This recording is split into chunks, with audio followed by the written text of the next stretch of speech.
Doncs ha arribat l'hora de parlar d'avaluació. En diferents moments en aquest simposi, durant aquest dia i mig, ara mateix, s'ha plantejat què vol dir avaluar aquestes competències, aquesta nova manera d'ensenyar, i la veritat és que ningú acaba de tenir el tema solucionat. I aquest panel que hem proposat, de fet, no ens donarà cap fórmula màgica en aquest sentit. Això és una construcció que també dependrà de la vostra feina, de la vostra col·laboració, perquè ara mateix fins i tot les organitzacions internacionals s'estan replantejant què vol dir avaluar per aquest aprenentatge del segle XXI que està ara mateix en construcció. Per tant, amb aquesta idea de rerefons, us animem a entrar en aquest diàleg i intentar entre tots ajudar el panel a realment aportar elements que ens puguin ajudar a fer una avaluació que respongui a aquest desafiament que tenim. Doncs per fer-ho, convidem molt especialment avui com moderadora d'aquesta taula la Coral Regí. La Coral és la directora de l'Escola Virolai. És una col·laboradora que agraïm molt especialment la generositat de les hores, la quantitat de temps que ens dedica, els que estem a la Fundació Jaume Bofill, a participar en els actes. Així que moltes gràcies, Coral. Així com molts de vosaltres que esteu aquí. I a banda de la Coral, hem volgut estendre aquesta invitació a 3 persones que venen de diferents perspectives, i la primera d'ella és la Caterina Calsamilla, és professora de recerca del CEMFI i pròxima professora de recerca de l'ICREA del Educatalist, que és una iniciativa de recerca nova de la Universitat Oberta de Catalunya.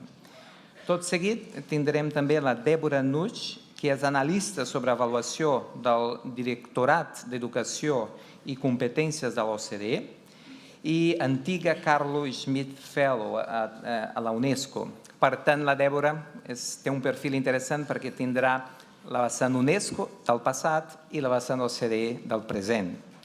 I també tenim amb nosaltres el Jesús Vinyes, que és inspector d'Educació, antic subdirector general de la Inspecció de l'Ensenyament de la Generalitat de Catalunya. Doncs, sense més preàmbuls, Coral, endavant. Gràcies. Moltes gràcies, Val. Moltes gràcies per l'oportunitat de poder moderar aquesta taula, que jo crec que és un dels moments àlgids d'aquest simposi, perquè tots sabem que aquest tema de l'avaluació ens preocupa i ens ocupa molts, i jo crec que una mostra d'això va ser els treballs d'ahir i és una mica l'interès amb el que tots heu arribat puntualment després del cafè per assistir a aquest panel. Et deia el Val que no tindríem fórmules màgiques, però potser li donem alguna sorpresa, perquè jo crec que amb la qualitat dels ponents que tenim aquí en aquest panel, crec que ens obriran llums que potser després, quan nosaltres les passem a les aules, quan nosaltres les portem a les escoles, quan nosaltres les portem a les institucions que han d'alguna manera gestionar l'avaluació, potser ens donaran llums que ens permetran avançar. Realment, el tema de l'avaluació ens amoïna.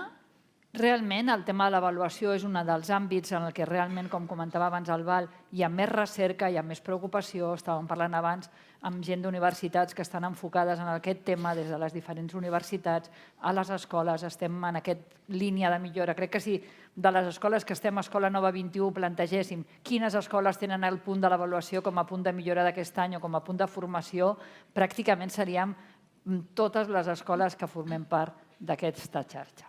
Per tant, ens interessa moltes coses sobre el tema de l'avaluació.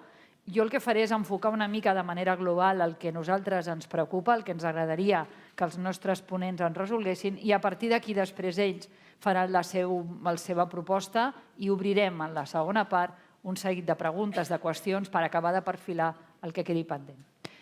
Nosaltres estem treballant a les escoles d'una manera diferent. i ens interessa. Estem treballant molt més enllà de les competències estrictes de l'escola. Si en algun moment hi ha hagut competències estrictes de l'escola, estem treballant més enllà d'aquestes competències, estem treballant amb una visió holística de l'alumne i ens interessa poder valorar aquest progrés, ens interessa portar informació de com realment l'alumne li aportem una informació que l'ajudi a millorar, com incorporem l'avaluació com un element de millora de l'alumne, del procés d'aprenentatge, com l'avaluació és un element més d'aquest procés d'aprenentatge, com podem fer això? Estem aplicant formes diferents de treballar, estem treballant metodologies diferents, estem enfocant dins de les escoles formes diferents de fer. Ens cal també ser capaços de valorar i avaluar per realment poder avaluar també, valorar també si realment hem de continuar treballant d'aquesta manera, si aquests sistemes d'aprenentatge funcionen o no funcionen, quins són més eficaços i per què. Per tant, això serà un element que ens caldrà veure. I també és cert que com a sistema ens cal plantejar, en molts casos, si realment els canvis que estem fent a nivell d'educació en un àmbit que jo crec que és un problema d'interès públic de primer ordre, el que estem fent funciona. Perquè en educació no valen bromes, en educació no valen experiències, en educació tot el que nosaltres estem fent, tot aquest joc, tot aquest treball que s'està fent a l'aula, tot aquest moviment, ve amb un objectiu marcat d'entrada que és molt important i que és un objectiu de país, que és la millora de l'educació dels nostres nois i noies. Per tant, ens interessa garantir que tenim uns indicadors de sistema, uns indicadors que garanteixen que l'educació globalment funciona. Ens interessa ampliar fórmules, ens interessa veure com podem avaluar competències transversals, ens interessa, com parlaven en el panel anterior, veure com els diferents agents de la comunitat educativa participen en l'avaluació, com fer participar més els alumnes, com obrir aquesta porta de la coavaluació entre ells, com implicar agents importantíssims en aquest procés educatiu com són les famílies o altres agents de l'entorn. Fixeu-vos bé que realment els dubtes que tenim i els plantejaments que tenim sobre el tema de l'avaluació són molts i jo estic convençuda que ara la Caterina, la Jesús i la Dèbora, des de la seva posició, ens faran una perspectiva, ens obriran una perspectiva sobre aquest àmbit i després deixarem el darrer temps per poder fer dubtes. Caterina, quan vulguis. Primer de tot, agrair moltíssim la invitació. Vinc del món acadèmic, majoritàriament, i tot i que m'apassiona l'educació i que tots els estudis que he fet sempre han involucrat comunicació amb un subconjunt de docents o d'escoles, aquesta oportunitat de poder dirigir-me a tantíssims alhora és estic contentíssima, és un repte que ja he assolit, diguem, ja puc fer un checklist. Llavors, jo voldria centrar-me en un aspecte que, de fet, és una mica ortogonal a això, però que em sembla que té molt... O sigui, quan hem parlat aquests dies d'avaluació en el simposi, ens hem trobat que tothom està pensant molt en l'avaluació com un mètode de seguiment de l'alumnat per entendre en quin procés es troba, perquè el mestre tingui informació on està el nen, que el nen sàpiga on està, que la família sàpiga on està i tothom entenguem quin procés estem seguint. I més aviat hem estat reticents amb una segona versió de l'avaluació, que és la que ens fan aquestes notes, aquests números que fan tanta por i que no ens agraden perquè després venen gent com jo, que economistes venen i t'agafen i et fan la mitja i et diuen coses que no ens agraden. El motiu pel qual s'han de fer aquestes coses, m'agradaria fer una petita reflexió sobre l'origen d'aquests indicadors perquè entenguem que tenen unes implicacions de justícia social molt importants. Llavors, històricament, si volem entendre històricament l'origen d'aquestes coses, hem d'anar a finals del segle XIX, que tenim les universitats, les èlits, dient, escolta'm, ja vale de només seleccionar els amics i fills dels nostres amics i coneguts d'amics dels nostres amics a entrar en aquests programes d'èlit. Estem restringint molt el talent que adquirim. Però, clar, com podem extendre i anar a buscar el talent a tota la societat? No pots començar a entrevistar tot el món. No pots. Què fem? I si fem uns petits tests d'algú que pugui donar-nos almenys un subconjunt per restringir una mica a qui comencem a entrevistar? I posen un grup d'experts psicòlegs i de més, a dissenyar, i pedagogs, a dissenyar uns tests que han de servir amb l'objectiu de fer una primera selecció. I els propis seleccionats deien, escolta, què dius? Però si ens perdrem el 90% del que és important de la gent, o sigui, no podem amb això fer un criteri de selecció. I diuen, ja, però és que si l'alternativa és no fer res i seguir agafant els amics dels amics que coneixem que són molt llestos, però ens estem perdent molta gent. Total que diuen, bueno, doncs comencem amb aquests tests que tots sabem que són molt, molt imperfectes. Llavors, les imperfeccions d'aquests tests tenen una conseqüència i és que deixes de seleccionar gent que té uns talents que voldries. Però no tenir aquests tests també vol dir que no tens res a què agafar-te per començar a trobar talent en altres llocs. Aquest és l'origen i, de fet, s'han anat implementant i, de fet, la conseqüència d'això és molt gran i és que, de sobte, si tu saps que l'únic criteri que faran servir les universitats per seleccionar els nens serà aquests tests, tu dius, escolta, potser que entrenem els nens a fer aquests tests. Ja sabem que no és lo rellevant, però escolta, potser que els entrenem. I els pares comencen a dir, potser que els entrenem. I els nens comencen a dir, potser que ens entrenem. I, de fet, quan comences a fer l'avaluació dins de l'escola, potser comences a dir, escolta, i per què no els avaluem ja en funció de com ho faran en aquests tests? I, per tant, comences a veure que els exàmens dins de l'escola comencen a fer-se també, i els mateixos tipus de tests que estan fent servir aquests senyors per seleccionar a la gent a les universitats, resulta que estan entrant a l'escola i envaint la manera com estem avaluant els nostres nens, perquè al final sembla que l'objectiu és precisament poder accedir a aquests centres.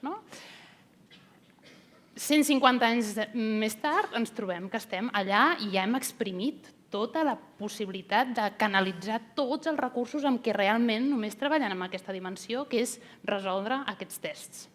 I, per tant, ens ha quedat tota l'educació encaixonada amb aquest cercle viciós. I aquí ens trobem Escola Nova, que de sobte diu, saps què, estem encaixonats amb això, però nosaltres ens sortim. O sigui, ja vale. Nosaltres passem de selectivitat, passem d'aquestes coses, nosaltres volem una cosa diferent.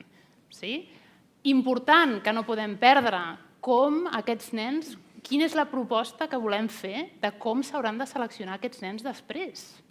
O sigui, hem d'oferir una manera equitativa, equivalent a el que volien fer aquella gent fa 150 anys, per poder seleccionar aquests nens. No podem dir, no, agafa i parla amb les seves famílies, parla amb els seus profes, que et diran lo collonuts que són. Tota aquesta cosa autoavaluativa i d'entendre'ns i tal és superútil pel seguiment personal, però necessitem construir indicadors que capturin el que nosaltres volem que capturin, que estem d'acord que no és el que estan capturant ara mateix aquests tests, però hem de treballar de valent, d'aconseguir formes objectives de poder medir aquests trets. I aquí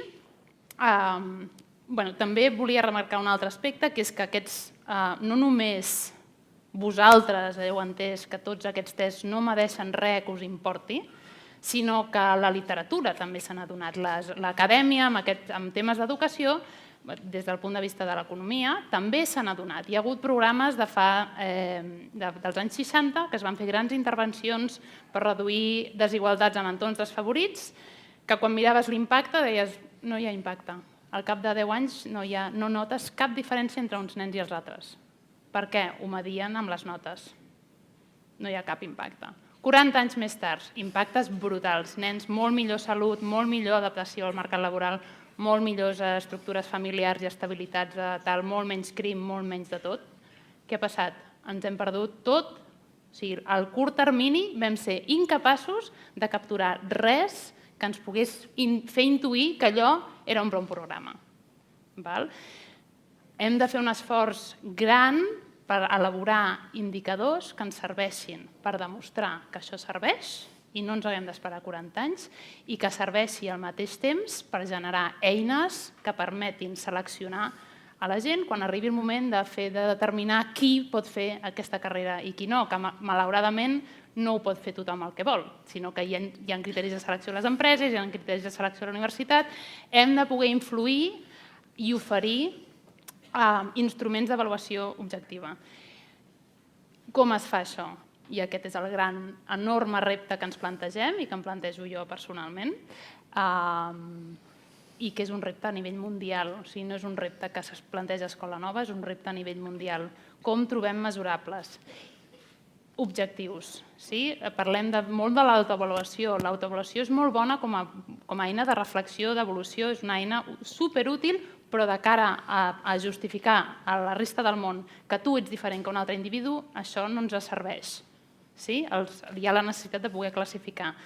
I dius, ens en sortirem? Hi ha esperança de que aconseguirem fer això sense que siguin tests autoavaluatius? Aconseguirem capturar aquests trets que tothom té tan clar què vol dir saber-se organitzar, saber coordinar un equip perquè un projecte tiri endavant? Tot això amb les tecnologies d'avui en dia, que tot ho veiem online, veiem com la gent es comporta en 1000 entorns diferents, sabem el que la gent compra, on es mou, amb qui es relaciona, què fa, ho sabem tot. Tota aquesta informació no podem dissenyar jocs, situacions, problemes, reptes, el que vulguis, registrar aquest comportament i poder extreure d'aquest comportament índexos que ens diguin coses sobre aquests nens i que ens permetin que després les universitats diguin jo vull gent amb molta capacitat de treballar amb no sé com i amb aquest tipus d'això i amb aquest altre índex. Per tant, el meu índex que m'interessa és la composició d'aquestes 3 coses. A mi m'interessa més un tio tossut i no sé com i no sé què, persistent i que no defalleixi davant de res i la creativitat més menys important perquè pel tipus de coses que necessito és aquest.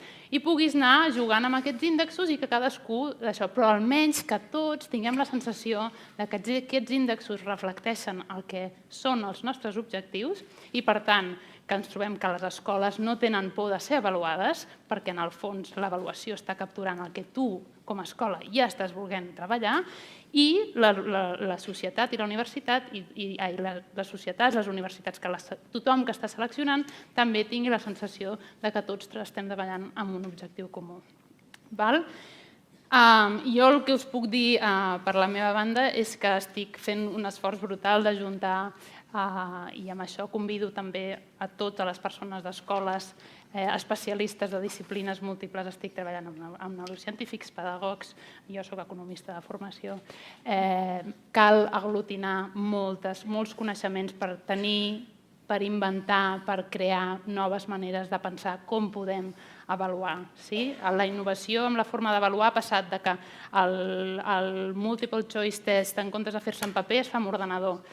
Jo crec que podem innovar molt més, molt més. Les agències d'avaluació, l'ITS, que són aquestes grans empreses americanes que tal, ja estan començant a utilitzar jocs com els Sims, que diuen tots els nens estan jugant als Sims. Estan agafant i veient si components del joc, de com jugues aquest joc, poden estar relacionades amb trets que ens puguin interessar per capturar com són els nens. Fantàstic, fantàstic. Portem això al límit, entenguem tot el que puguem entendre, donada la riquesa de la informació que tenim avui en dia, de realment poder capturar i convèncer-nos tots que el que estem medint és bo i no és la mitja d'una cosa absurda, és una cosa necessària, però els indicadors els necessitem perquè tothom necessita poder agregar informació, necessitem poder detectar talents i sobretot talents diversos. No hem de dir aquest és millor que aquest és diferent que aquest, amb aquesta dimensió i amb aquesta, perquè cadascú pugui fer facilitar el match entre persones i llocs de treball, entre persones i projectes educatius, entre persones i carreres professionals. Per tant, això és bàsicament el que volia dir i que sapigueu que segurament em veureu, us vindré a preguntar, us vindré a molestar i us vindré, m'interessa moltíssim entendre el que penseu sobre tot això i sobretot a mesura que es vagi desenvolupant, que tot el vostre feedback és importantíssim. O sigui que moltíssimes gràcies. Perfecte, a més has clavat el temps, sí? Moltes gràcies, Caterina, perquè després ja veurem les qüestions que ens has plantejat i que segur que podrem debatre, però a més has clavat el temps, o sigui que ara Jesús ja ho saps, eh? És un repte brutal. Sí? Bé, bon dia, És un plaer estar amb amics i amigues, alguns coneguts de fa molt temps i molts anys, alguns altres que ens hem conegut aquí. És un plaer explicar-vos, de fet, reflexions sobre tot aquest tema de l'avaluació de la innovació, de reflexions que hem fet així.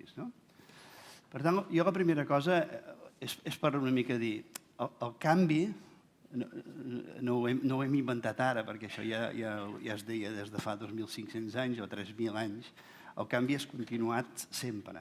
Aquí l'únic que nosaltres podem fer com a centres educatius és respondre de forma reactiva al canvi, és a dir, les coses canvien i després nosaltres intentem canviar, o nosaltres estar atents als canvis que hi ha i a les demandes que hi ha i respondre de forma proactiva. Aquesta és la diferència. Els processos d'innovació no són canvis només reactius, encara que parlarem de factors desencadenants al canvi, i a vegades sí que són les reaccions. Però els processos d'innovació en els centres han de ser processos d'innovació posats en el mig de l'estructura organitzativa del centre. Per tant, aquesta és la situació. O nosaltres actuem per davant dels canvis o haurem de reaccionar com estem fent moltes vegades. Vist això, aquí tenim un tema d'innovació, perquè el tema de la innovació és una mica així especial. Aquí us sona aquesta escena, el Robin Williams pujat de sobre una taula. Suposo que no és un model, perquè si els alumnes aprenen d'aquest model i es posen sobre una taula, segurament nosaltres diríem, escolta, per on anem? Ara bé, pensem-hi 10 segons. Què és el fonamental que pretenia el Robin Williams, que després sabem que, com que no era una innovació del centre, doncs fracassa en el seu intent? Quin és el que si realment era una innovació o pretenia una innovació? Doncs el que és que ell pretenia que els alumnes sapiguessin que mirant les coses des d'un altre punt de vista es veuen diferents. Aquest és un canvi substancial. Potser no cal pujar sobre una taula per ensinistrar o per compartir amb els alumnes això. Però aquest és el canvi fonamental. Aquí sí que això seria una innovació de molt calat. Per què? Perquè en aquella institució que estava aquest senyor treballant, aquest professor, i en moltes institucions que nosaltres tenim la idea és el contrari, hi ha una sola manera de fer, les coses s'han de fer d'aquesta manera, etc. Per tant, era molt innovador la intenció. És important que les innovacions ens quedem en la finalitat del que pretenem. Per tant, és molt important en la innovació no només què fem, sinó sobretot per què ho fem, perquè aquest és el que té sentit, no? Vist així, i aquí això és una manera de quadre que jo diria vaig muntar a partir de diferents autors i coses així, hi ha una qüestió que és, primer, el tema de la demanda social de l'educació creix. Per què? Perquè hi ha aspectes de mobilitat ara de la nostra societat. Tenim, per exemple, que els productes, per dir-ho d'una manera, de coneixements, d'habilitats i tot això, cada vegada tenen una caducitat més àmplia. Que ara me'n recordo que quan vam començar a aprendre Logo, perquè nosaltres havíem de fer programacions i ara nosaltres usem tots els materials sense haver de saber de llenguatge de programació. Per tant, primer, canvien molt. Segon, hi ha un excés d'oferta educativa. Suposo que estem d'acord que l'educació no només es fa en els centres d'ensenyament. Per tant, hi ha un excés. I aquest excés, a sobre, el que crea és més distàncies d'equitat, perquè aquest accés hi ha dificultats d'accés, hi ha barreres d'accés per molts alumnats. Per tant, aquest és un altre problema important de la demanda social, que és que cada vegada les distàncies són més grans. Hi ha un tercer element que es basa en el tema que tenim un entorn tecnològic molt canviant i molt turbulent. Per tant, aquí nosaltres ens hem d'adaptar i anem de bòlit. Per què? Perquè tenim, de fet, nosaltres sabem que els centres han de treballar amb unes altres eines perquè en la vida quotidiana nosaltres hi treballem. També hi ha una situació que és que estàvem en uns reptes d'escolarització massiva i ara la demanda social és de personalització massiva. Personalitzem les demandes. Per tant, nosaltres ara ja el repte no és que els nens tinguin una cadira i una taula així, el repte és que donem una resposta de qualitat. I aquest és un altre dels conceptes que hi ha. I per últim hi ha una qüestió important en aquest de la demanda que és molt important, que és que els centres, a mi m'agrada una idea, un llibre que va escriure la Jenny Gordó que deia les escoles no són illes, són nodes d'una xarxa.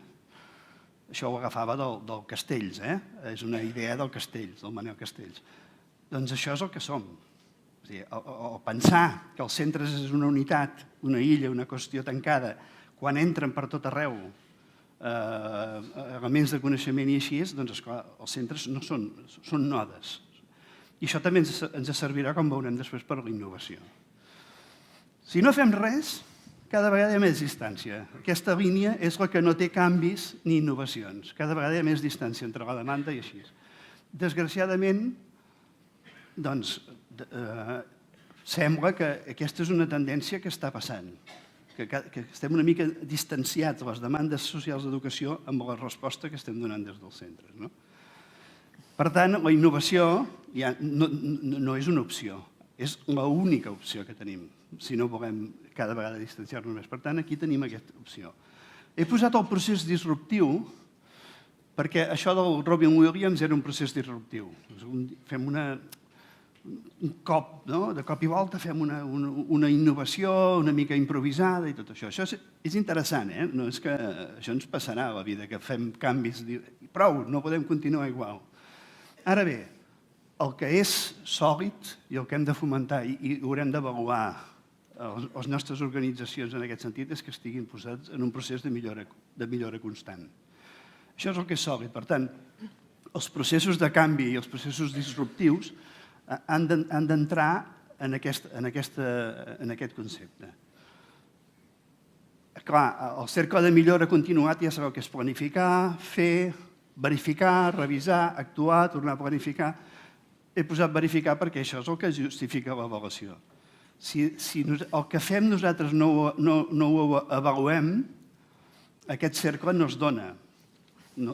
Aprenentatge comporta contrastar els nostres resultats i el que fem per veure si el que estem fent és adequat. Jo he d'anar molt ràpid, però aquestes són idees que ja coneixem. En realitat, aquí he posat que ningú es pensi que m'he tirat a la propaganda i tot això. No és aquest el tema. He posat aquí aquest del Mr. Ten, que feia la prova del cutufuix. Us en recordeu? Allò que es veia allà algú desganyitant-se netejant i llavors ell passava una prova del cutufuix entre les baldoses, les lloses. Llavors aquí, en realitat, la prova del cotó és si allò que fem té uns bons resultats educatius. I aquest és el problema que tenim. Fa un temps dèiem els resultats educatius són molt més amplis que els resultats acadèmics.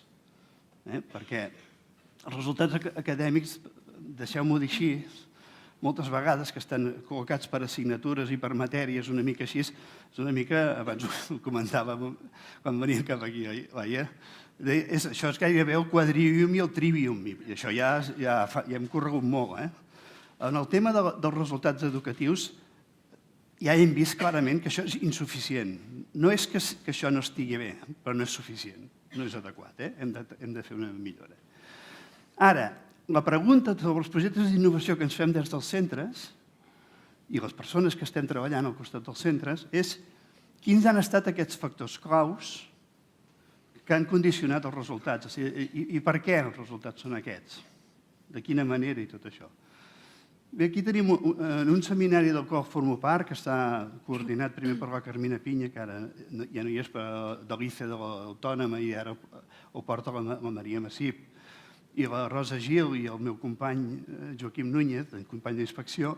Nosaltres vam determinar entre gent d'inspecció, gent de serveis educatius, gent de la universitat i gent dels centres, parlant de la innovació i d'aquests processos encara en tenim feina, perquè encara tenim feina, vam determinar els factors d'innovació que calia, que eren bàsics. No podré allargar-me molt, però el tema dels desencadenants ens semblava molt interessant. Per què de cop i volta un centre... Per què un centre ha decidit entrar en aquest projecte de reflexionar i de debatre i de canvi que significa l'Escola Nova 21. És molt important i segurament els centres no han entrat tots pels mateixos motius, són elements molt interessants. I això, per descomptat, ja us dic que cada centre haurà entrat per circumstàncies pròpies. Per tant, això és un tema interessant. Si el que veiem és els plantejaments institucionals que tingui el centre, els seus projectes, el projecte educatiu que deixi de ser una mena de decàleg, d'aquests que el projecte ha de ser projecte i l'educatiu ha de ser un projecte educatiu vol dir alguna cosa que impliqui l'acció, com les estructures organitzatives que ho permetin, com que abans hem parlat de tot el que seria el tema del professorat, de com seleccionar el professorat, de com treballar en equip, totes aquestes qüestions, és en un context en què l'organització no ho permet, no es manifesten les habilitats que tenen els professionals que hi treballen. Tots els temes de lideratge, després explicaré una mica més, un minut, el tema del lideratge, entès com a lideratge compartit, no entès com a lideratge únic, entès com a lideratge compartit. El concepte de comunitat en pràctiques, aquí abans s'ha dit que era molt important el paper de les famílies, perquè, i jo dic, i dels alumnes, és molt important el paper dels alumnes. Abans la Neus, quan ha parlat d'avaluació, parlava de la importància que tenia d'implicació dels alumnes en la pròpia avaluació. És molt important aquest concepte de comunitat de pràctiques i aquesta idea que som nodes, una xarxa externa que li doni suport.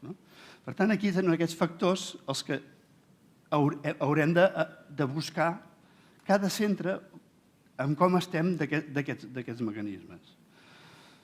Bé, jo faig una analogia amb un dels sectors més innovadors que tenim aquí a Catalunya, que és el tema del vi. És un concepte molt innovador. Van com una moto els últims 25 anys. Per què? Perquè han aplicat molts canvis. El terra serien les estructures, les nostres, l'organització, això és el terra. És molt important cuidar les estructures i el que són les condicions. Són elements importants. Això aquí hi va els recursos que mobilitzem, de quin tipus són, és molt important i això ho saben la gent que treballa això. Els llavors, o els ceps, en aquest cas, ja sabeu que pel tema de la filoxera no es planten a les vinyes, sinó que es fa amb empels. Els ceps són projectes i les avaluacions. I aquí sí que no inventem innovacions. Moltes vegades aprenem d'innovacions que han fet uns altres. Per tant, aquest coneixement en xarxa i compartit és fonamental. És fonamental compartir aquest aspecte. Ara, no hi ha cap innovació que sigui igual encara que pretengui el mateix. Allò que dèiem del Robin Williams, si volem que els alumnes vegin les coses des de diferents punts de vista, un pujarà sobre la taula, però un altre farà una altra cosa. L'important és aquest compartir així. I el desenvolupament seria tot el tema que hem de fer un seguiment dels projectes. Jo he agafat de Mònica Gatter, quan aquí, 3 minuts, poder? Queden 3 minuts? Et queden 3 minuts. De la Mònica Gatter, perquè ja que coincideix molt en el que hem arribat en aquest seminari, em sembla que aquestes són les idees que més he vist que han anat sortint i per aquí hem d'anar. Una organització de treball centrada en l'acció, o sigui, només canviarem fent coses. O sigui, les coses no canviaran soles. Ni canviaran perquè hi hagi una norma que ens ajudi a canviar-les. Millor que tinguem una norma a favor que no pas una norma que es vagi en contra. Però les coses no es canvien des de fora dels centres. Les coses les canvia la comunitat d'aprenentatge. Per tant, basada en l'acció i en la seva autonomia, que això aquí s'ha dit, no m'hi estem més. És una institució que ha de tenir projecte. Per mi aquest és el tema fonamental. En la Comunitat Econòmica Europea, jo no en parlaré gaire perquè després ve la Débora, que és una experta, s'ha passat molt d'avaluació de processos, d'avaluació de projectes. Per què? Perquè l'avaluació de projectes, de fet, incorpora tots els elements que hi ha d'avaluació. I els processos només és una part dels elements i això ha tingut un rendiment relatiu. Tot el tema dels ISOs i aquestes qüestions. Per tant, tenen projectes. I una institució escolar que aprèn a dir que canvia, que millora, que té un aprenentatge.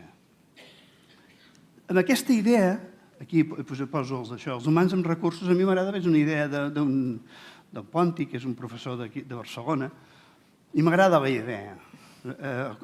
Fixeu-vos la diferència entre recursos humans o humans amb recursos. Humans amb recursos vol dir que cadascú té els seus recursos, que tots podem millorar els nostres recursos i que el que fem és millorar els recursos en funció del projecte. Ara, no tenim els mateixos recursos, ni ganes, ni ens convé en els centres que tothom tinguem els mateixos recursos. Els centres, la gent som diferents, hi ha gent que té més qualitats en una cosa, més en una altra, i l'important és l'equip que fem. Per tant, molt important que centrem en el tema dels docents el que és el treball per competències docents. Però jo crec que hem de defugir d'aquestes competències docents igualatòries, tots iguals. Em sembla que aquest no s'ajusta a la realitat del que tenim. Finalment, passaré per davant, això ho tindreu. Perquè ara ja és un minut, eh? Per això. Per això acabo amb el resum. Finalment, l'avaluació dels processos d'innovació que fem és una part de l'avaluació de centres educatius. Això també ho hem après en avaluació. Són molt complicats els processos d'avaluació global d'un centre.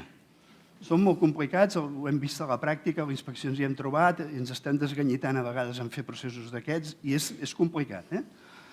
Per tant, això formaria part d'una avaluació, però la idea bàsica és que les avaluacions han d'estar integrades, que no poden estar separades una d'una altra. Quan s'avalua els docents s'han d'avaluar en funció del projecte, no en funció d'unes altres qüestions. Llavors aquesta avaluació és, bàsicament, ha de fer el propi centre, que és el nucli de la innovació, el de les innovacions, i pot estar contrastada per avaluadors externs si escau.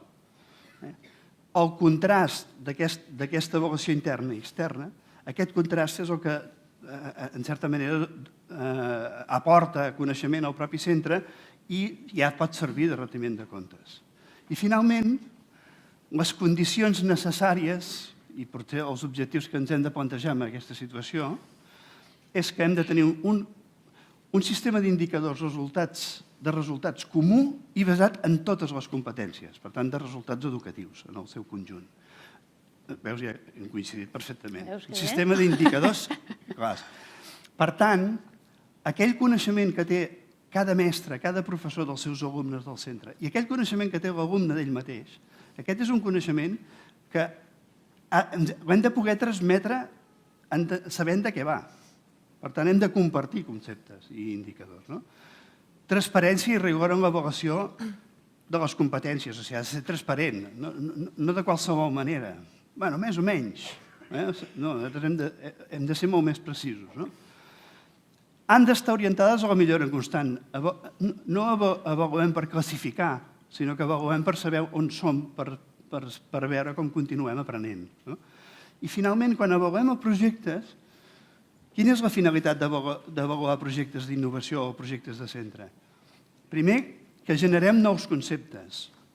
El producte de l'avaluació ha de ser que generem nous conceptes, que redefinim els propis objectius del centre, que redefinim les actuacions, els processos que fem i, finalment, que en els projectes nosaltres ens centrem sempre en allò de la prova del cotó fluix, que és l'avaluació de resultats. Per tant, ja veieu que l'avaluació de les innovacions, dels processos d'innovacions, és una tasca pels centres i per aquelles persones, els gent de serveis educatius, inspectors que també tenen tasques d'avaluació, han d'estar al costat del centre perquè puguem, de fet, generar una cultura avaluativa que ens serveixi sobretot per respondre millor a les necessitats que tenen els alumnes. Aquest és el resum de cap on hem d'anar i cap on hem començat a anar. El que passa que hi ha molta feina per fer. Molt bé. Moltes gràcies, Jesús. Débora. Bé, ara crec que ens falta la visió que la Débora ens pot oferir des de la visió des de l'OCDE, dels estudis internacionals que plantegen i dels objectius que tenen, dels reptes que tenen. Moltes gràcies, Débora. Endavant. Thank you. So good morning, and I would like to start by expressing my gratitude. I hear an echo in my ear. Probably I should take this off. Sorry. Volia començar expressant la meva gratitud als organitzadors per convidar-me a aquesta taula. És molt inspirador sentir el projecte Escola Nova i totes les coses que s'han dit al matí. Crec que és molt fascinant i interessant el que s'intenta aconseguir a Catalunya i després de sentir aquests ponents que comparteixen la seva experiència des de les bases i la pràctica que porten a terme a les escoles, doncs està molt bé. El que volia és comentar informació que tenim d'un projecte que vam portar a terme a l'OCDE sobre pràctiques d'avaluació a nivell internacional entre diferents països, i aquest projecte se centrava en polítiques i veure si els marcs nacionals dels diferents països com són per a l'avaluació.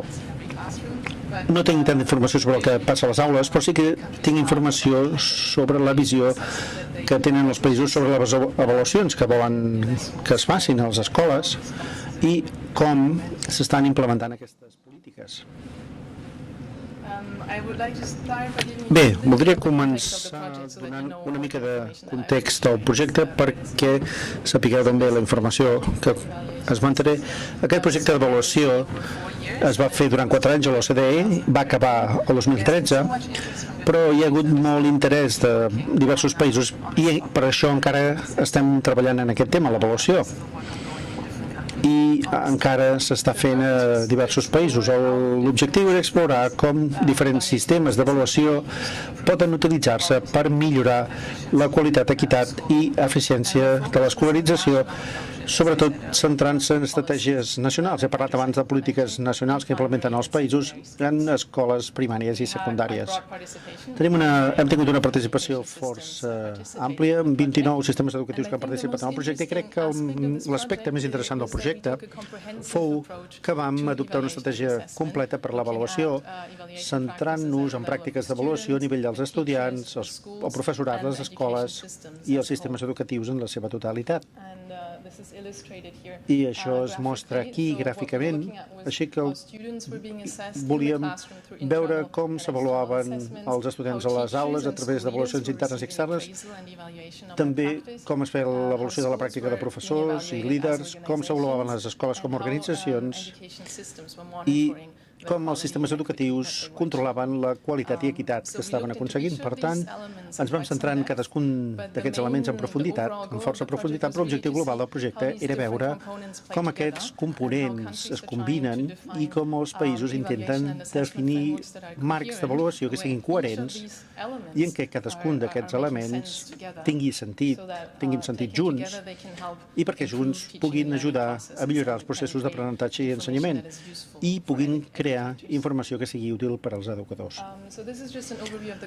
Aquí tenim una perspectiva general dels països participants, 29 sistemes, la majoria europeus, però també en teníem d'Austràlia, Nova Zelanda, Corea, Mèxic, Xile, alguns països a fora d'Europa que van participar i vam preparar un informe general sobre el seu sistema nacional que està disponible en línia i realment va ser fascinant veure les estratègies que hi ha a tot el món i potser algunes puguin ser interessants i inspiradores per la feina que es fa a Catalunya.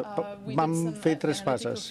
La fase analítica, en què van fer recerca els experts i vam recabar bibliografia de recerca pel que fa a l'avaluació i també veient les pràctiques de cada país i vam fer una fase de revisió dels països. 15 dels països participants vam anar-hi, els vam visitar durant 8 dies i vam fer entrevistes amb els principals grups implicats en el sistema. Per tant, vam anar més enllà del que hi ha a la llei d'avaluació i els documents, parlant amb responsables d'escoles, gent de sindicats sobre el que passava en el sistema i vam visitar una mostra aleatòria d'escoles, vam parlar amb grups de professors, d'estudiants, pares i mares, líders escolars, per tenir una idea del que pensa la gent sobre les polítiques generals en una escola aleatòria. I al final, a l'última fase, vam agrupar aquesta informació en un informe que també està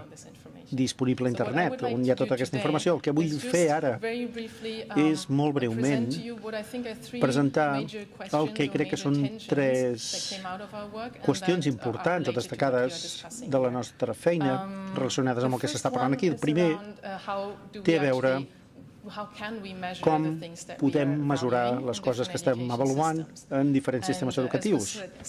I, com s'ha dit abans, en aquesta taula, tots els països tenen un acord que hi ha una visió a les escoles que és que els estudiants obtinguin coneixements i capacitats bàsics, que puguin escriure, llegir, comprendre el món.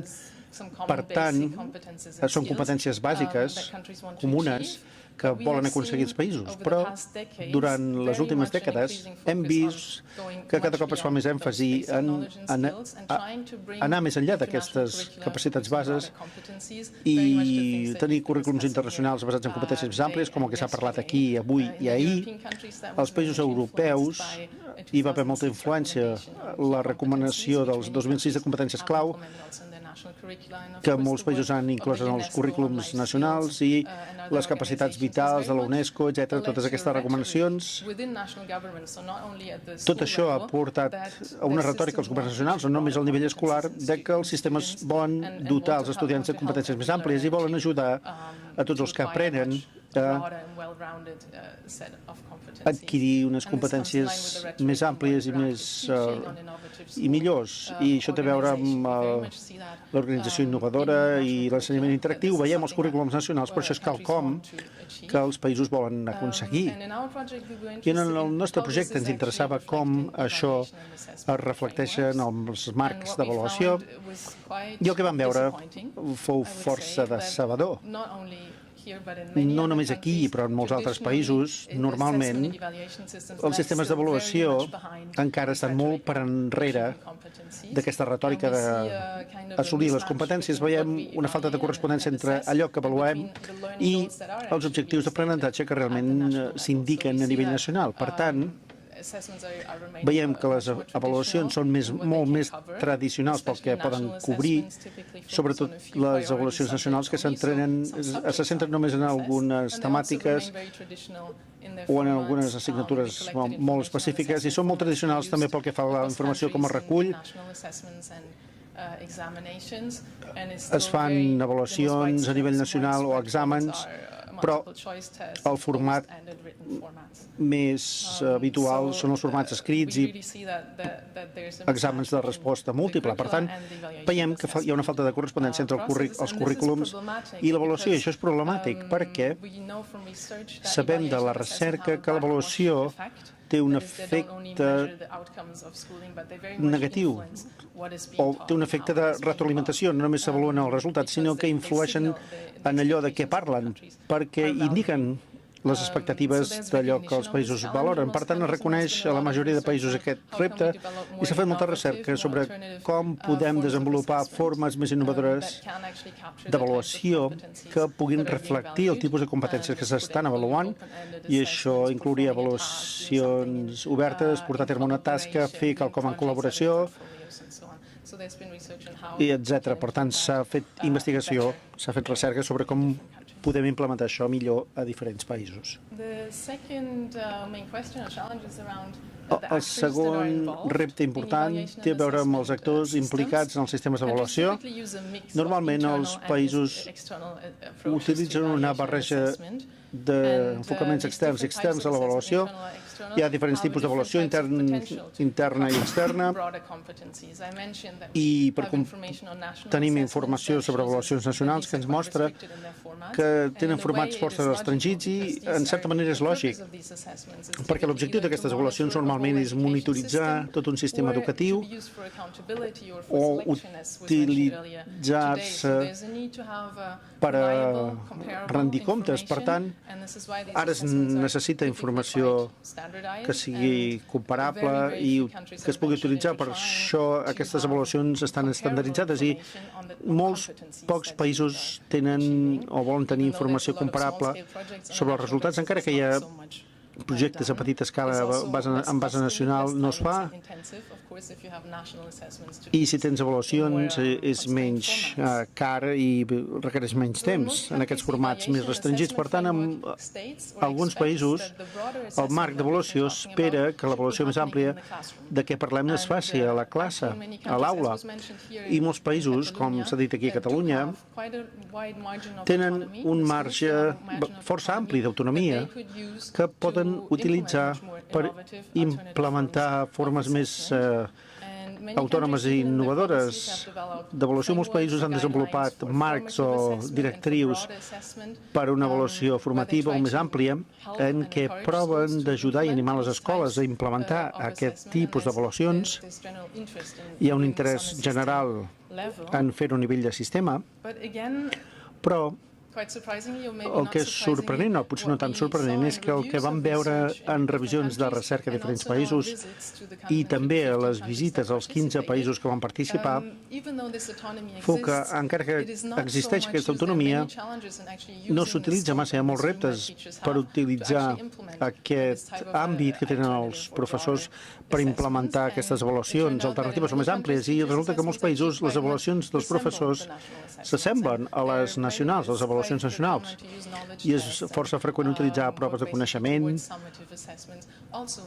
o fer aquestes avaluacions a l'aula, i per tant el que s'espera que passi a les escoles no és necessàriament això, i com he dit abans, amb freqüència hi ha desigualtat perquè hi ha escoles que són molt innovadores i avancen i donen grans oportunitats als estudiants perquè expressin les seves capacitats i tinguin una avaluació formativa de com progressen les competències, i d'altres escoles no ho fan.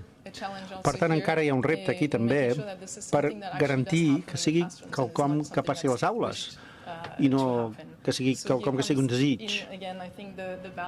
Així que aquí tenim aquest equilibri entre el que és extern i intern, i resulta que en molts països els professors i professores demanen més suport a nivell central, potser de la inspecció, per tenir algunes eines per poder-ho portar a terme, per fer aquesta avaluació de competències. És complicat perquè, com s'ha dit abans, les competències són transversals, cobreixen diversos temes i no queda clar de qui és responsable d'implementar i avaluar aquest tipus de competències. No és en un tema particular, són diversos temes. També hi ha una falta de claredat sobre quins són els passos intermedis, com ensenyes una bona col·laboració, quin aspecte té també els bons resultats en aquestes àrees. Hi ha una falta de claredat. I també hi ha reptes pel que fa a capacitat.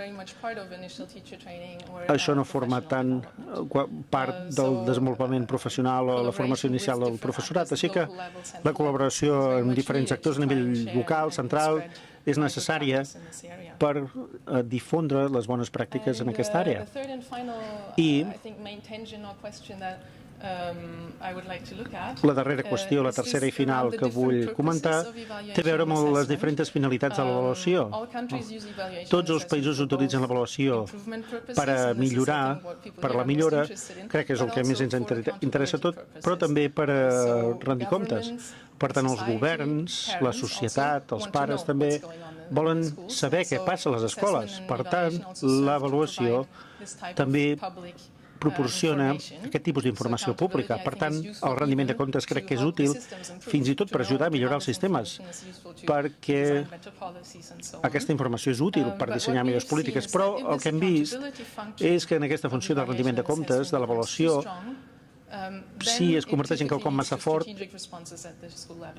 llavors el que fa és ser contraproductiu, perquè les avaluacions nacionals molt visibles exerceix molta pressió sobre el professorat, que alinearà les seves avaluacions amb aquestes i només implementarà un tipus. També hi ha sistemes d'avaluació que professors que provoquen ansietat i estrès i no provoquen tant feedback per a la millora. També hi ha sistemes d'avaluació d'escoles que provoquen resultats d'exàmens, se centren només en els resultats dels exàmens, i això té un efecte més restrictiu que habilitador. Per tant, hi ha el risc que els sistemes d'avaluació que no estan ben dissenyats i també que se centren massa en el rendiment de comptes siguin un impediment a la innovació. Per tant, realment és molt important pensar en tot el marc d'avaluació i com encaixen els diferents elements i com trobar l'equilibri adequat entre aquesta millora, el propòsit i el propòsit de rendiment de comptes. I el que hem vist és que quan funcionava això millor era en sistemes en què s'ha definit clarament quins sistemes són per la millora i quins són per rendiment de comptes. I hem vist reptes en què els països introdueixen una prova nacional només per a diagnòstic, perquè l'utilitzen els professors i un polític al cap d'uns anys diu això ho podríem utilitzar per avaluar les escoles i es publiquen els resultats i es perd la funció de millora si fa servir una cosa per a molts elements diferents. Per tant, el que necessitem és una mescla de diferents instruments en què tinguem uns propòsits clarament definits per a cada un. Tinc algunes diapositives més, no sé quan tinc. 2 minuts. Bé, amb 30 segons així, crec que les tensions que apareixen en aquestes qüestions entre l'ús de les avaluacions per al desenvolupament o el rendiment de comptes doncs confronten la diversitat amb la necessitat de tenir una sistematicitat, també la tendència de voler innovar o tenir una estandardització dels sistemes, que és un problema d'equitat també, per garantir unes oportunitats equivalents sobre una base comuna. També tensions entre la validesa cobrint tots els objectius i fiabilitat, tenir quelcom que sigui comparable, professionalisme i compliment, les ambicions que tenim i la capacitat que tenim al sistema. Totes aquestes tensions no les hem resolt al projecte, per suposat, però és quelcom que s'ha de tenir en compte per a aquells que treballen en avaluació, que estàs dintre d'aquesta línia contínua i hi ha aquestes tensions. Aquests són alguns missatges del projecte. Hem d'adoptar una perspectiva completa, que tots els objectius d'aprenentatge rebin atenció als projectes dintre del marc i tenir clar quina cosa és per a cada projecte més enllà del mesurament i s'ha de triangular, utilitzar diferents fonts d'informació. També ja he esmentat els propòsits, desenvolupar una visió compartida. Qualsevol política d'avaluació ha d'implicar les parts implicades a la professió, professors, líders escolars, garantint que reflecteix el que ocorre sobre el terreny, reconciliar la consistència nacional, la coherència nacional i les avaluacions, crear capacitats i crear també sinergies entre els diferents components del marc. Això és quelcom en què es va centrar el projecte i de què tracta l'informe, assegurant-se que si tens una sèrie de normes d'aprenentatge no només s'apliquen. L'avaluació dels estudiants no hauria de ser tot el marc, sinó que hi ha d'haver avaluació per part dels líders escolars, els professors, i veure com les escoles utilitzen pràctiques innovadores per portar a terme aquesta avaluació i també utilitzar indicadors per reflectir les mesures que valorem. Aquests són... Bé, s'ha de posar l'estudiant al centre de tot el sistema, també promoure el professionalisme dels professors. Tot això, aquesta avaluació hauria d'empoderar els professors i professores, també un lideratge pedagògic, fer que l'avaluació se centri no només en el compliment, sinó que passi a centrar-se més en la qualitat i la innovació i utilitzar dades perquè s'utilitzin en la millora dels sistemes. I això és tot. Moltes gràcies per la vostra atenció.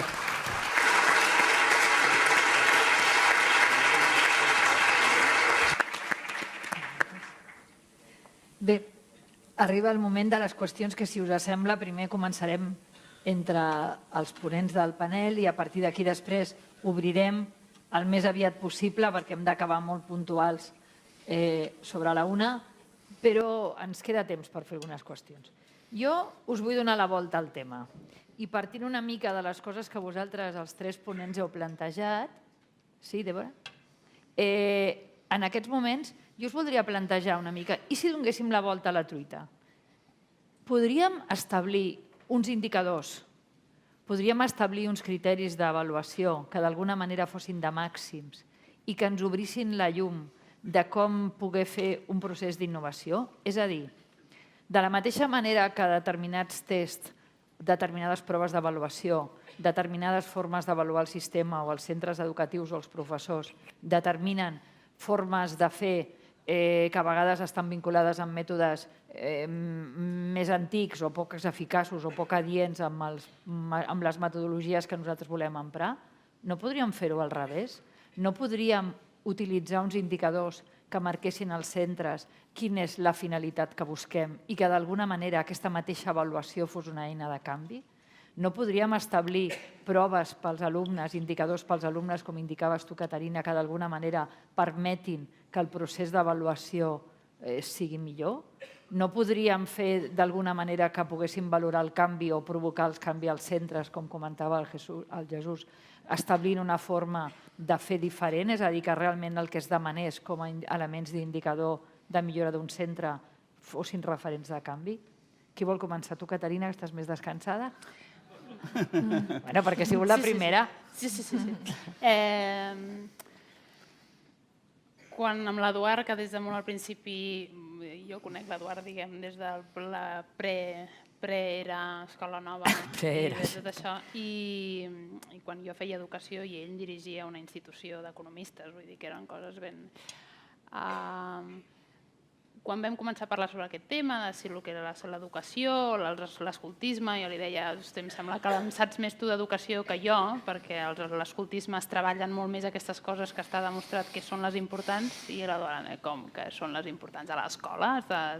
Hosti, sí, llavors vinc a passar-li literatura sobre coses d'aquestes i va dir, hosti, si les escoles han de fer això, llavors hem de canviar totes les escoles. Però abans de canviar totes les escoles anem a veure si ja n'hi ha que estan canviant, i ja ho estàveu fent, no? Però mentre ell feia tot aquest procés de trobar-vos i localitzar-vos i muntar tot això, jo pensava, ostres, espera't, que si els troba, els haurem d'avaluar. Espera, i com ho farem? Llavors, espera, m'aniré als millors llocs del món a buscar a veure com es fa això. I vaig estar a Stanford, no sé què, i quan veia el que feia, ostres, estem absolutament en el mateix. Tots tenen multiple choice test i jo no m'ho podia creure. Dic, en sèrio? No tenim altra manera d'allò, però si els psicòlegs parlen de tots aquests big fives i tal, segur que hem de trobar manera, segur, vinga, busca aquí, allà, a veure...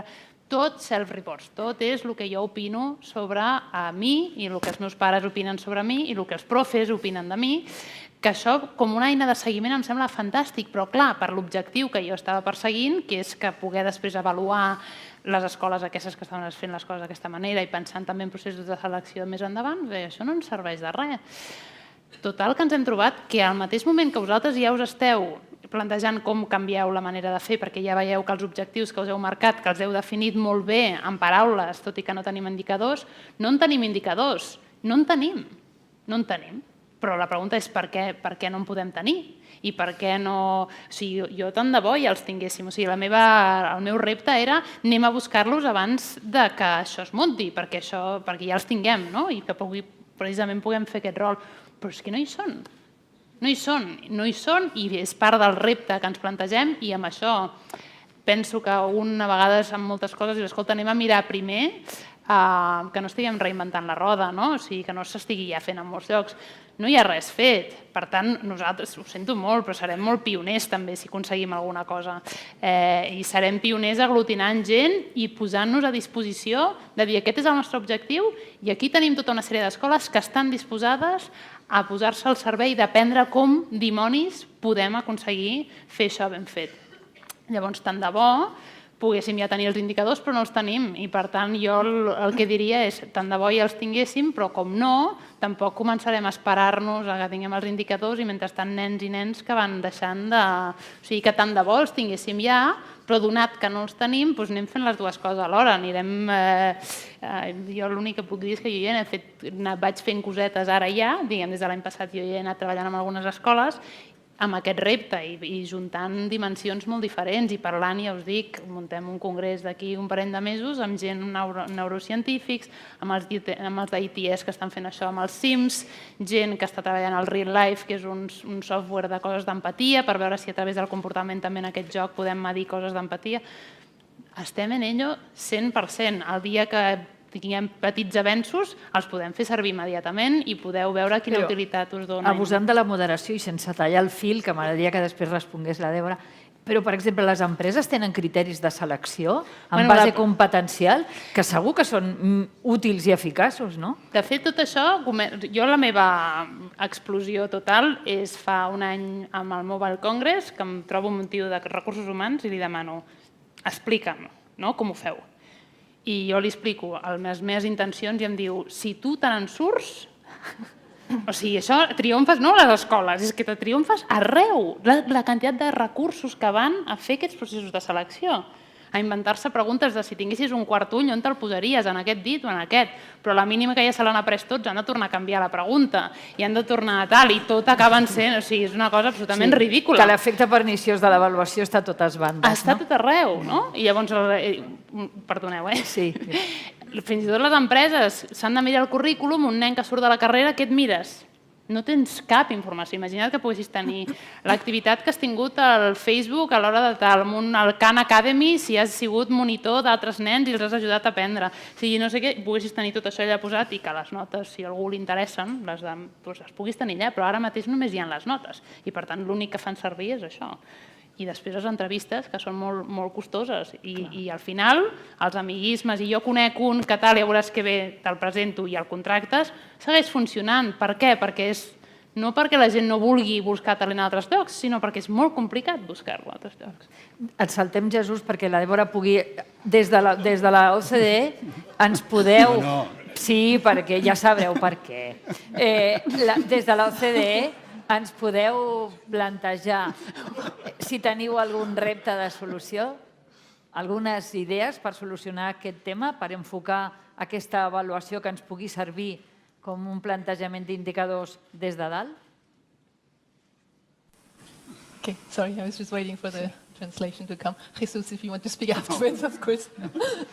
Sí, estava esperant sentir la traducció, però bé, el que puc dir és que el que hem vist a alguns països, com s'ha dit, és complicat tenir informació comparable, fiable, sobre aquestes competències més àmplies, però en alguns països hem vist que han introduït no una avaluació nacional que faci cada estudiant, sinó una basada en mostres. Només es fan proves d'una mostra representativa, és menys costós i cada any es canvien els temes que s'analitzen i aquest tipus de bases et permeten cobrir un rang més ampli. A Nova Zelanda es fa una avaluació en què s'avalua cada àrea del currículum cada 4 anys i això implica avaluacions humanes. Tens centenars de professors i professores a qui es forma per administrar aquestes avaluacions, per fer-les, i inclouen estacions de treball, tasques col·laboratives, entrevistes, etc. I es recullen indicadors. I aquesta és una manera de mesurar això basat en la recerca implementat a nivell nacional i veient tipus similars de competències entre estudiants i escoles. Per tant, és quelcom que ja s'ha fet molts anys i això dona la imatge a nivell nacional de fins on hem arribat per aconseguir les competències i els professors i professores doncs poden utilitzar el que han après amb les escoles i les escoles que han participat també tenen un feedback sobre com estan els estudiants. És beneficiós pel sistema i per l'escola i no és tan complicat fer-ho basat en mostres que en tot el país o regions. A Finlàndia també tenen aquestes avaluacions sobre mostres, sobre les capacitats de l'aprenentatge per aprendre. Estan veient com ho fan els estudiants i l'aprenentatge per aprendre s'ha convertit en un objectiu pedagògic. Tots els professors tenen aquest objectiu formal de l'aprenentatge per aprendre. Per tant, les proves basades en mostres són una manera de fer-ho, o també es podia intentar aprendre de diferents sectors del sistema educatiu. Ens va sorprendre veure com, per exemple, la formació professional, el sector de la formació en necessitats especials, etc. Bé, doncs tots tenen estratègies d'avaluació més innovadores, perquè no se centren tant en capacitats tan cognitives o acadèmiques, sinó en una altra gamma de capacitats que han de demostrar els estudiants en situacions laborals o de treball en què treballen junts. Per tant, a Portugal vam anar a un programa de noves oportunitats en què tenen les estratègies més innovadores per a estudiants més en desavantatge, que tenen més problemes, i proven de trobar noves maneres d'obtenir informació i avaluar les competències. Per tant, una tercera cosa que diria és que s'ha d'intentar utilitzar el potencial de les TIC. Als Estats Units, per exemple, es fa molta recerca sobre fer unes avaluacions de rendiment més virtuals, per exemple, un videojoc. Es poden recabar dades més científiques en un entorn virtual o per internet. Aquestes eines no s'utilitzen en un marc nacional, però existeixen i potser siguin una inspiració que puguin utilitzar, que es puguin utilitzar en les avaluacions. Ja ho hem dit, que hem de tenir compartir els indicadors. Jo el que estic convençut és que els indicadors no es fan des de dalt, això n'estic convençut per experiència. Sé que hi ha experts en indicadors, però el coneixement, jo crec que el coneixement està en els centres, està en els docents que treballen amb els alumnes, el coneixement està allà. Per tant, aquí el que ens trobem és en una situació, jo explicaré una experiència personal perquè s'entengui. Jo vaig treballar, per casualitat, en el Conservatori Superior de Dansa, fent psicologia, no fent... Tot i que podria fer altres coses, però això sí. I de cop i volta, aquests malèvols inspectors que anaven al centre, de fet una companya meva que va demanar que tot el tema, com que va ser el Conservatori Superior, les programacions i tot això. Allà hi havia uns professors i unes professores de dansa, per exemple, la dansa d'espanyol, jo me'n recordo, que era, clar, és que no sabien ni com posar-s'hi. Jo, teòricament, per la meva qüestió d'inspector, coneixia tot el que seria tota aquesta jerga i tot el llenguatge del que són les programacions i totes aquestes coses. Bé, aquí el que està clar és que el que va decidir la directora, i em sembla que ens va ser una experiència molt interessant, és que anés allà amb la professora de dansa aquesta i diu, aneu-vos aclarint. I el que vaig fer és dir, tu què pretens, això? Com ho podem dir-ho d'aquesta manera? Per tant, vam fer una feina d'acompanyament d'aquests processos més tècnics. Jo crec que hi ha gent que sap d'indicadors i que poden acompanyar els centres en aquest procés. Però el coneixement de què és el que s'ha de valorar, això jo penso que d'entrada segur hauríem d'aprofitar aquests coneixements. Aquest procés és més complicat, esclar. És participatiu, és més complicat, però per mi, de fet, els centres que estaran, per exemple, en aquest projecte, hauran d'establir indicadors. Per tant, aquí tenim un procés que podem fer conjuntament. Això és una qüestió, no? Una segona qüestió és el tema dels màxims, de dir això. Els indicadors, jo per mi, deixeu-m'ho dir d'aquesta manera, han de ser neutres, han de ser clars. Tot aquest tema que abans ha sortit dels números i totes aquestes coses, l'avantatge que té els números és que són més o menys clars, però més o menys. Perquè jo també ho comento moltes vegades. Si un alumne ha tret un 7 de matemàtiques a tercer d'ESO, algú em pot dir que és clar el que sap? No, en absolut. Doncs els números no sempre són clars. Sempre són clars si es refereixen a alguna cosa que sigui tangible. Però en tot cas, la idea és que els indicadors, diríem, per dir una manera, per mi han de ser objectius i neutres.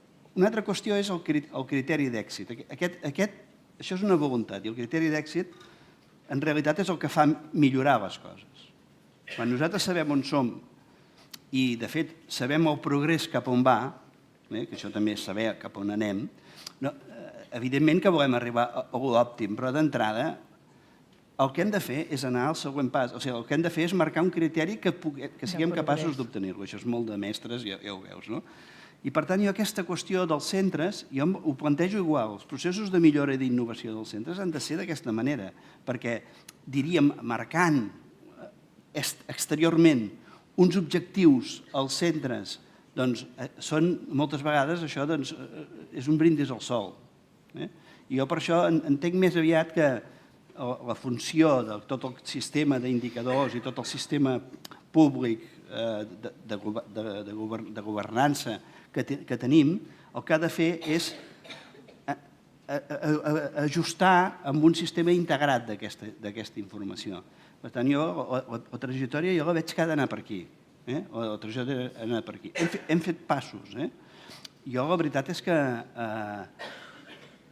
sé que molts centres han començat a treballar amb indicadors. Aquí, per exemple, fa més de 15 anys que tenim una xarxa de centres que treballen les competències bàsiques i que han anat investigant com valorar això. Doncs aquest és coneixement que hem d'utilitzar, hem d'aprofitar. Aquests 400 centres segur que han fet aquesta feina. El que cal és buscar com ho fem.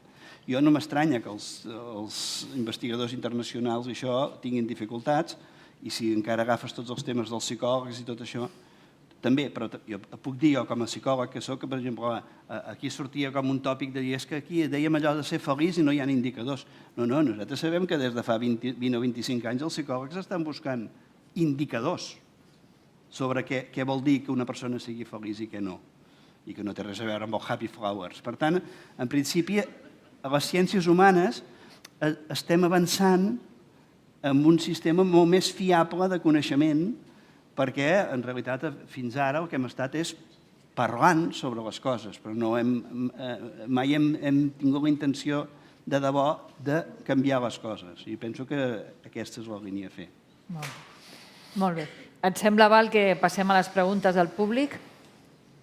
Sí? Doncs aprofitem ja per obrir el torn de preguntes. Si us sembla, passaran els micros de sala i a partir d'aquí en farem 3-4, que són les mans aixecades, i a partir d'aquí contesteu vosaltres. Hola, bon dia. Si no us sap greu, faré d'abogat del dimoni. M'heu espantat com bastant. M'heu espantat molt, de veritat. Perquè ara haig de canviar els indicadors, més indicadors, per favor. Jo me'n vaig ara una mica espantada. I per què? Perquè ens han suspès ja molt des de l'administració, ens han suspès molt ja. No ho hem fet mai prou bé, d'acord? O sigui, i ara en aquest moment en quin punt estem? Estem en un punt que els mestres s'estan deslliurant de tot això i han agafat la il·lusió. I han agafat la il·lusió i s'hi estan posant. I jo veig entre els mestres de la meva escola que ara són vocacionalment mestres i poden ser autònoms i agafen el nen del seu costat i elaboren el seu aprenentatge i caminen junts.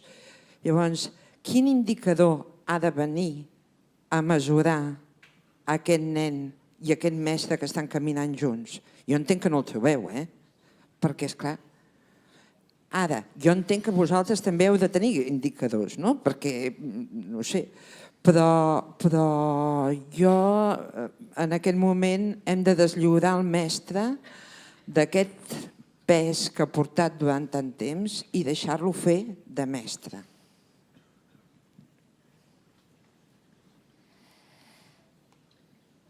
Aquí n'hi havia una i una. Sí. Moltes gràcies. La taula realment ha estat molt inspiradora. Responent una mica sobre el tema dels indicadors i l'avaluació, clar, normalment sempre pensem en indicadors de tipus quantitatiu i, per tant, mesurables. Hi ha altres tipus d'indicadors que són indicadors de tipus qualitatiu i, per tant, avaluables.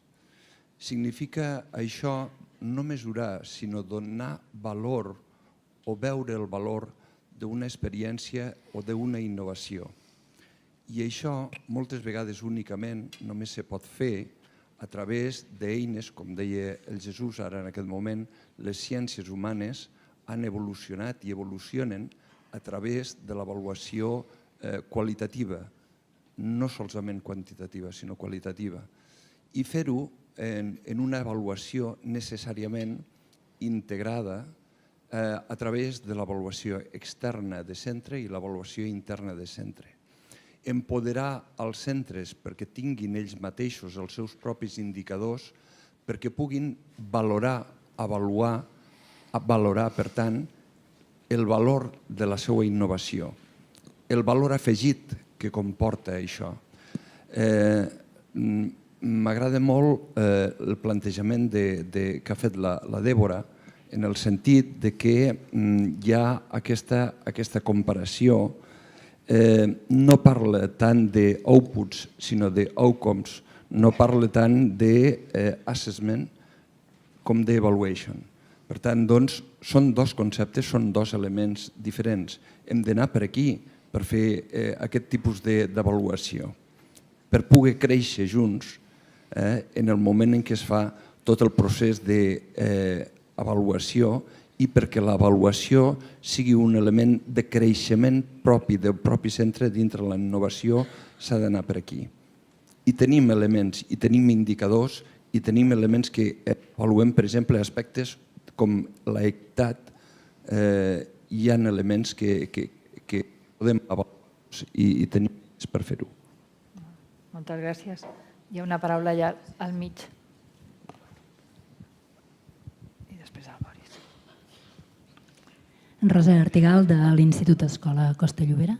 Gràcies a tots els que esteu fent aquest petit repte d'aprofundir en l'avaluació, perquè realment és un tema central. Jo només volia aportar un element molt concret, és la nostra experiència des del que ens passa en els centres. Fa temps que treballem, diguem-ne, amb la idea de plans estratègics, el que vol dir saber, diguem-ne, proposar-nos aspectes de millora, aspectes d'innovació i donar-nos un temps, un recorregut per veure on som, per dissenyar, diguem-ne, aquells indicadors. La paraula indicadors és ben certa, abans es deia que ha estat una paraula controvertida i a vegades complexa, però quan aquests indicadors o aquests elements de reflexió ens permeten dir on som, quins aspectes, diguem-ne, pensarem que ens ajudin a veure aquest procés que ens proposem fer i els dissenyem i ens acompanyen en aquest pla estratègic, en aquest recorregut a mig termini de com anem evolucionant, diguem-ne, ens donen consciència d'aquest procés que fem. Ja no és només realment com ens comprometem gaudint, com ens comprometem com a equip, com ens comprometem com a projecte, sinó passar, diguem-ne, d'aquesta observació, d'aquesta implicació a les certeses.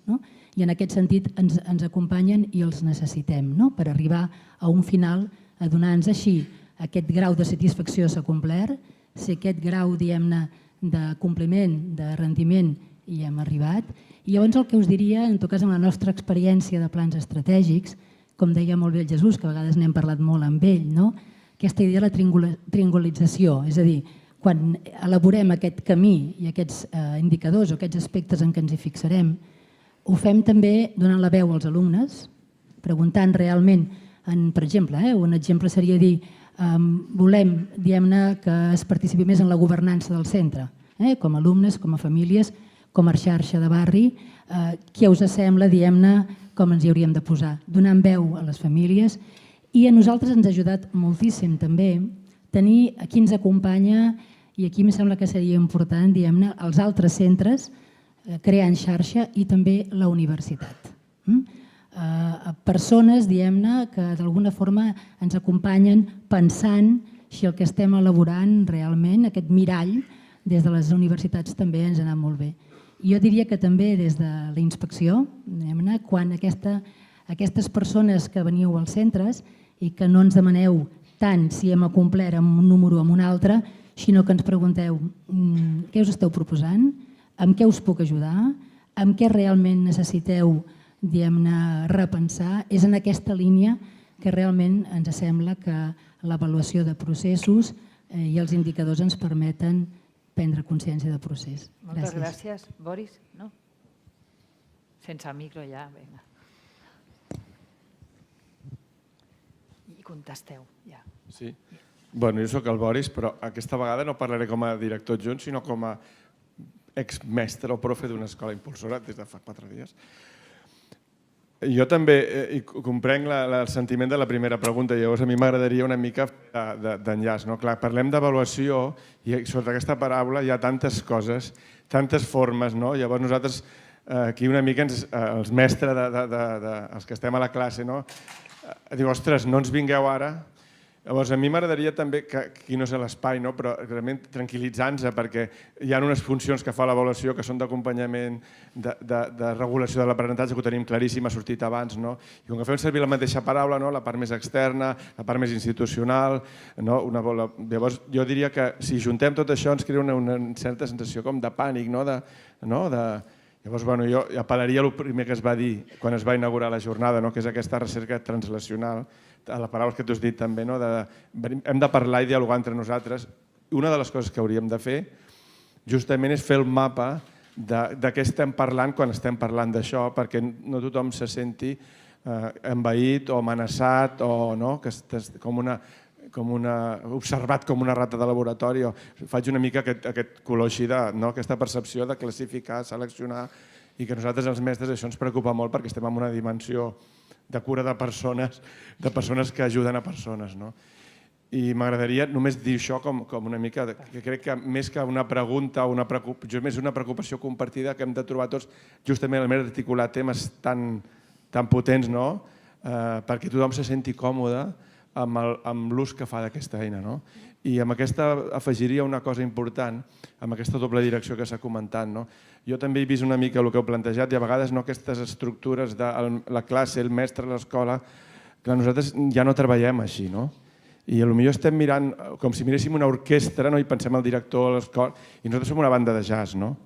I per tant hauríem de reinterpretar fins i tot les ulleres amb les que ens estem mirant als centres, justament per no crear unes eines que no capturen el que realment està passant. Aquesta relació de respecte mutu i de comprensió mútua crec que és una de les primeres feines que hauríem de fer plegats. Allò, primer entendre el que fa l'altre, tant des del punt de vista de les escoles com de la recerca. No és una pregunta, però... De totes maneres, segur que els ponents volen contestar o ampliar o matitzar. Jo, si no us fa res, t'entenc absolutament. La meva voluntat no és dir soc el monstre de l'avaluació, al revés, o sigui, soc la primera que estic en contra, penso que els exàmens mereixen res, tinc fills i els 3 és un pal ajudar-los a estudiar perquè el que els acaben demanant no té res a veure amb el que jo... De fet, jo ara estic aprenent molta més història, intentant-los explicar el per què i tal, i que les dates, bueno, espera les dates, primer anem a veure tot d'allò, i al final ja saben respondre'ls. Soc molt contrària a com s'està avaluant les coses ara mateix i per tant també entenc que vosaltres digueu avaluació igual a desastre total i absolut. La meva esperança és que puguem medir una cosa que sigui el que vosaltres precisament esteu perseguint. O sigui, si tu em dius és que el que medeixes no és el que jo estic lluitant, jo estic fracassant.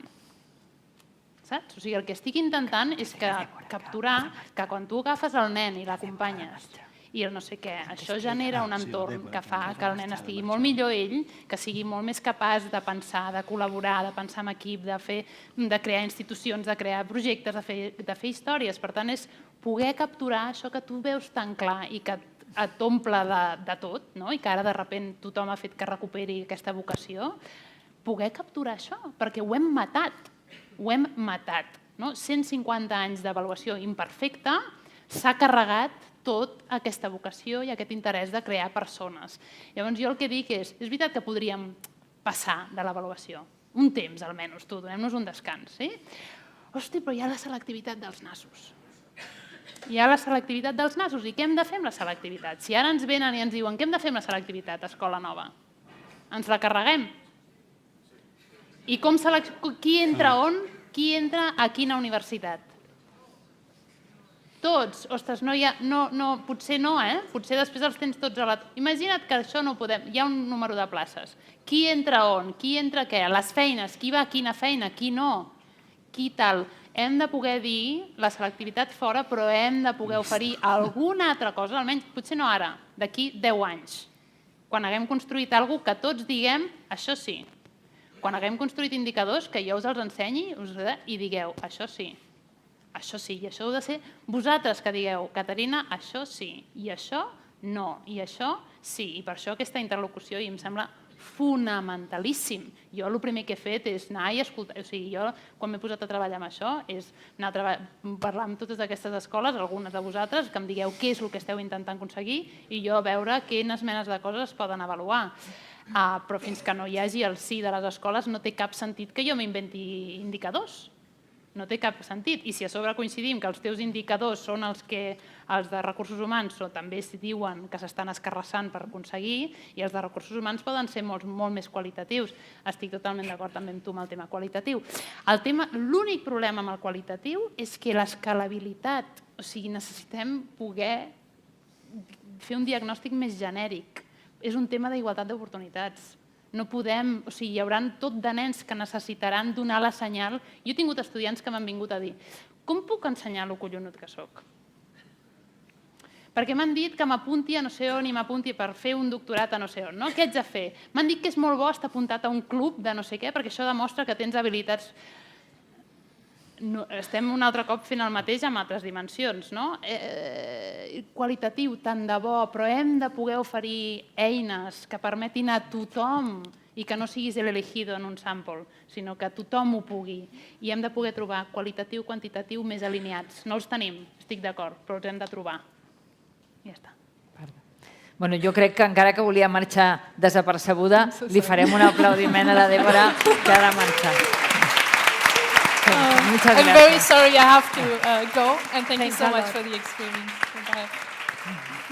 Thank you so much. Jesús, ara ja veus que no tens que pas parar, Amb aquest crit desesperat, que de fet em sap greu, que aquest crit em sap greu, perquè això vol dir el que hem fet, que és una avaluació que no ha estat vista com una qüestió que ajudés a la millora del propi centre. Per tant, entenc que aquí no hi ha coses a millorar, hi ha coses a millorar molt.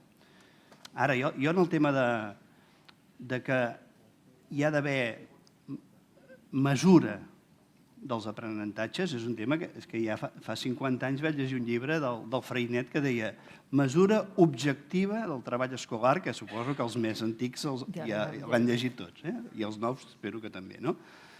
Per què?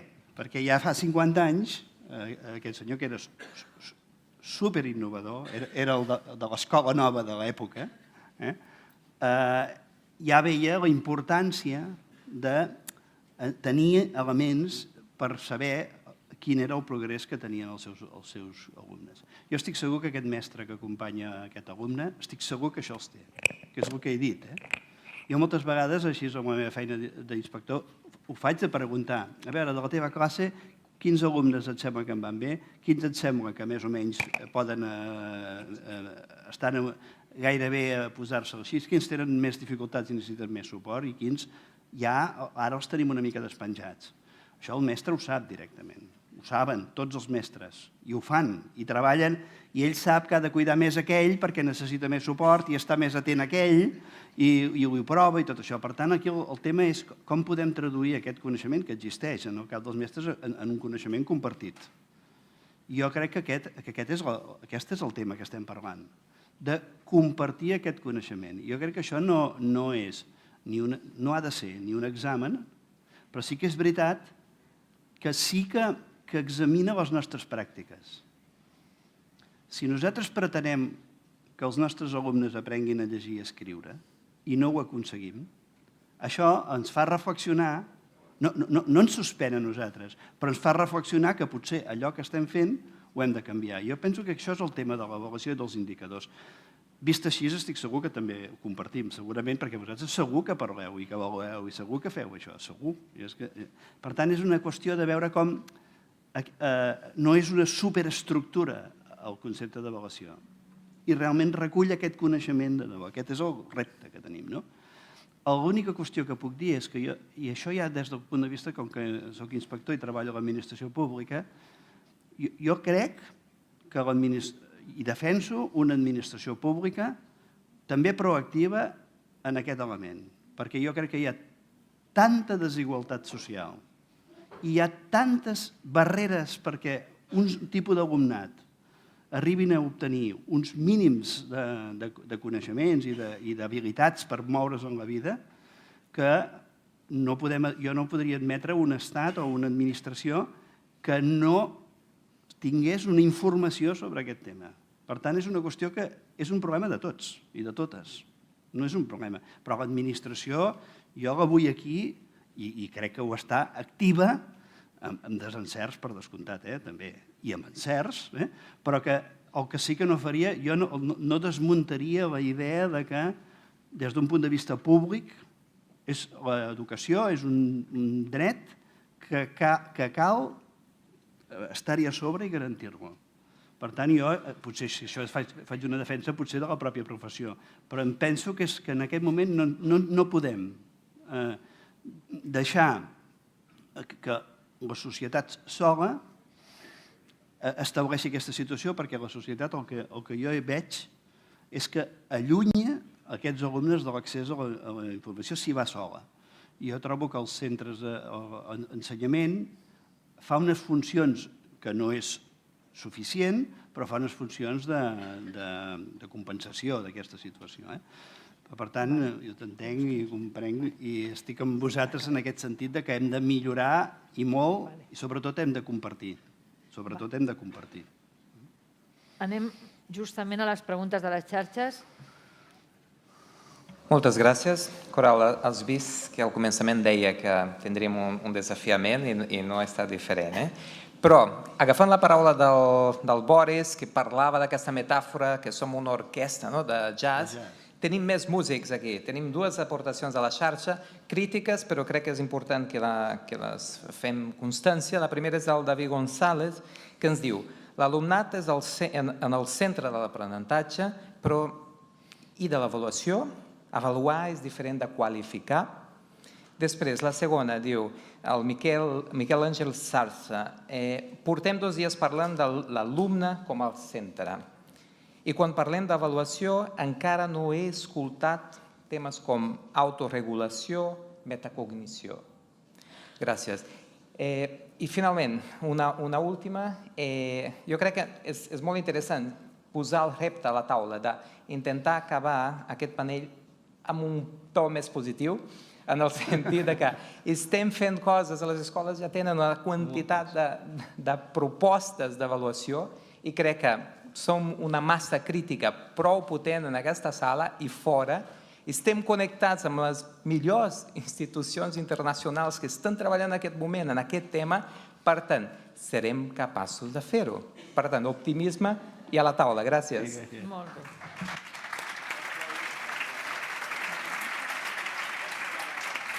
Comença tu. Sí. Ara comença el Jesús. De last word. Tu, no? No, comença. No, jo ja... El tema de l'avaluació el trobo imprescindible i ja ho hem quedat i això ja no cal que insistim més. El tema de la qualificació, la pregunta és per què? Aquesta és la pregunta que jo em faig amb la qualificació. Per exemple, jo puc entendre la necessitat que té la universitat de fer els esforços. Puc entendre.